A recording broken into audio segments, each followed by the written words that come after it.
date in the 90s, and Mom was a single mother of 3 kids. We were 1, 2, and 3. I was the middle kid, and we slept on a 1-bedroom apartment floor. And my mom was just a hustler. She was awesome. And my dad met my mom, and they went on a few dates. And then, and my dad told my mom, he said, "I'm not just falling in love with you. I'm falling in love with the kids too." And I remember as a kid, Dad getting up. We lived in a tiny little house, and it had hardwood floors. And Dad would get up about 4 a.m. and he'd pack his lunch, and he'd go work his minimum wage furniture factory job to take care of this family that he chose. And I remember, you know, you see it, but you don't fully understand it when you're that young until you get older. The weight of that.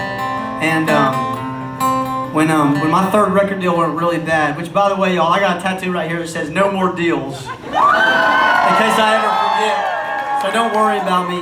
But when my 3rd record deal went bad, I couldn't find work, and I finally found a job at an Amazon warehouse out in Lebanon, Tennessee. And it was about an hour drive each morning. And so I would wake up at about 4:30 in the morning, and I'd pack my lunch and I'd go out to the warehouse, and I was living Dad's life. And me and him got so close in this time, and I learned about a thing called MET, which is mandatory extra time.